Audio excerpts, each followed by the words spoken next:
You've been talking about some of his great strengths. Were there any areas that weren't as strong as others? Well, you know, it really is it's hard. I mean, I can think as you can, you know, of the things that the press would suggest. But I mean, I was there, and well, let's go back to the liquor job. You know, I was the license commissioner. Okay. I was reading the Sun-Times one morning about 2 weeks into my stay in the mayor's office before I got to the office, and here, you know, the headlines are blazing about South State Street running wide open, and they used to have the strip joints and all that sort of stuff down there. And I'm thinking to myself, I don't know who's got the responsibility for that, but I'm glad it's not me, because they're going to get their heads taken off. So I get to the office, and I go in and I sit down and, you know, starting to get my stuff ready for the day and what have you. And Mrs. Foster, Frances Foster, was his secretary, an extraordinary woman. So she said, Neil, the mayor would like to see you. And I said, oh, fine, Mrs. Foster. So I go in, and he said, how would you like to be the liquor commissioner? I said, the what? You know, the what? You know, and I'm thinking, oh my God. But you know, you can't do that part of it. Right. So I just did that one mentally. And I said, well, Mr. Mayor, you know, I can't tell you I haven't visited the product, you know, right, in a couple of the establishments. But beyond that, I don't know anything about regulating it. I mean, you know, I'll do whatever you think I can do, or try and do whatever you think I can do. But he said, look, I said, what do you want me to do? He said, Neil, just do what you think is right. Gary, as long as I knew him, that was it.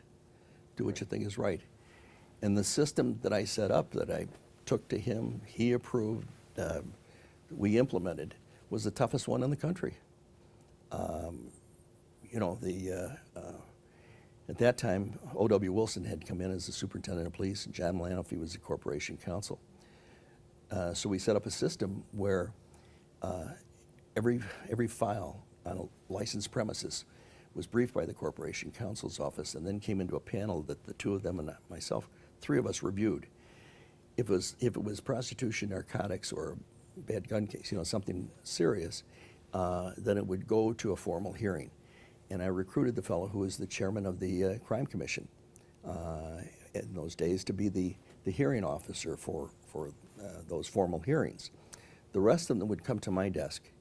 And so I had about 2,000 informal hearings, if you will, at my desk on different matters, where a licensee would come in. They didn't need a lawyer. They didn't need anybody except to walk in and just tell me what happened, because I think it's a very tough business.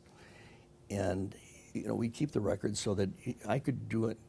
I could either give them a warning, 3 days, 5 days, 7 days. Even with that, there's enormous discretion, because if you put the 3 days on the Thursday, Friday, and Saturday, it's going to cost them a heck of a lot more than Monday, Tuesday, and Wednesday. That sort of thing.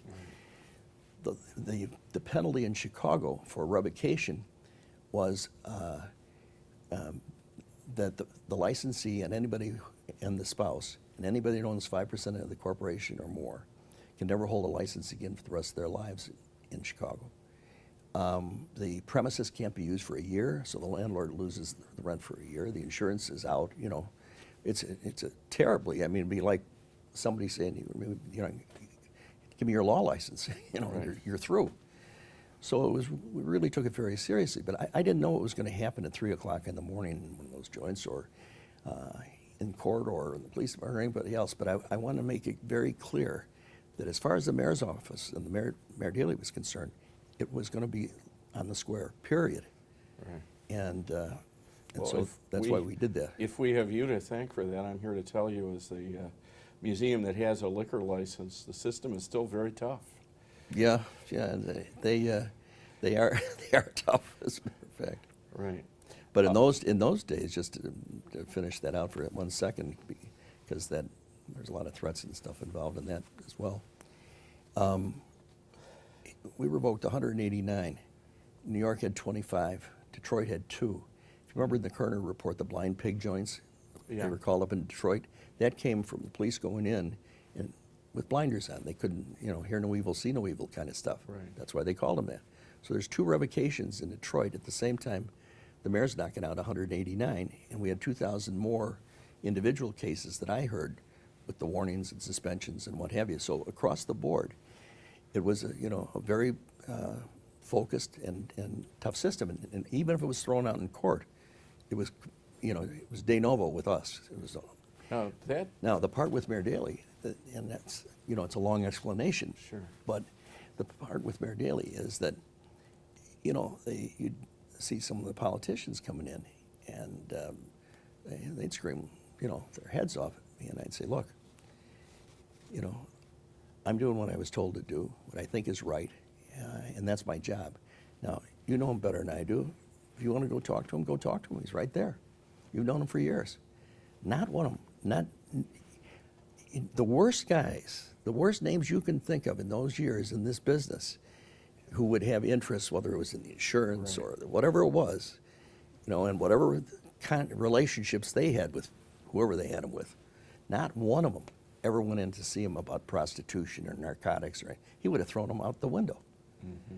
And they knew that. Now, that isn't the perception that the public perception from the tough machine boss. And the word machine covered an awful lot of things.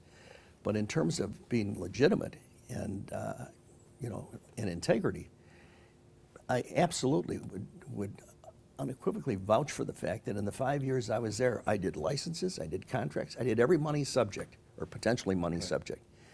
And supposedly the price on the street on a revocation was $10,000 in cash in those days. He never took a cent, and he never told me to do anything except what I thought was right. Right. Now, I don't know how. It's a long explanation. Right. To try and you asked me about things that were wrong with them. My wife was put up against a wall by the outfit when she was 8 months pregnant, and they told her they were going to kill me and they were going to kidnap our kids. He couldn't have been any more furious, and Mrs. Daley was too. She called me up at 6:30 in the morning, find out how Marge was. She was like a second mother and father to, both of them. We're just young kids, And, he was as tough as nails in supporting, certainly in supporting us, but that was true across the board. If you did what was right, he'd stand behind you. So. Now, what about the racial issues? That's something that the press would probably point to as a challenging issue during his time. How did you see him on navigating those issues? Well, I was in some of the activities, to a certain degree. I had the privilege of being, in the meeting. Andy Young was Dr. King's assistant, and I was Mayor Daley's assistant. The meeting with the mayor and Dr. King, and then Andy Young and I were the, two other people in the room, I guess is what it was. And I thought that I thought he was very concerned about the overall situation in terms of trying. If you remember, in those days, there was a large number of elected black officials at senior levels in the Congress, in the legislature, in the city council, in the party, that sort of thing. Department heads, so they did have a very strong elected voice. I saw all sorts of groups come in from the African American community in different neighborhoods that he was responsive to. I know that there was, the meeting with the leadership, for instance. Remember with the major meeting with Dr. King, right, where it was sort of the summit conference. He invited the cardinal and the heads of business and labor. It was there must have been 20 people, I think, in that room anyway. And it's hard to explain it. I think what he was trying to do was to deal with the most difficult question of our time, that had historical roots in the South, in some of the earlier decisions that had been made in the North. My impression was, for instance, on the high rises, the CHA, that was a formula that came out of the Eisenhower years, that didn't allow for the dispersal. I mean, if you wanted the money, it had to go up. And that, of course, in those days, was at first thought to be a very good housing, like any high-rise would be. But then it turned into, a terribly difficult thing, from a social point of view. I think the thing he regretted the most was the shoot to kill after the rioting that had gotten quite bad. He didn't use the word regret, but that came out in that press conference, and I walked back with him afterwards, and when you've said something that you wish you hadn't said. I mean, I had that impression that was his feeling that day. But there are some things that happen historically. Well, take the rioting at the time of Dr. King's death. I was in the office, and Dr. King, I believe, was assassinated about 6 o'clock, 6:30, something like that, on the porch down in Right. Memphis. During an evening. Yeah, early evening, I think it was, wasn't it? And so I was working there, and then it seemed to me that one of the things that had happened in previous instances is that when that the guard got on the street too late, the preventative side that could have helped, from keeping some of the things from happening that shouldn't have happened. I mean, everybody, felt horrible about it, and certainly the community wanted to, and had every right to express itself. But then some people took advantage of the event, and it led to, some looting and some other things. Well, in that particular instance, I remember it was raining that night. It started to rain in Chicago, and when it rains, you don't go out and have demonstrations during the rain. Mm-hmm. And it seemed to me that gave us the opportunity to do something, hopefully on a preventative basis, to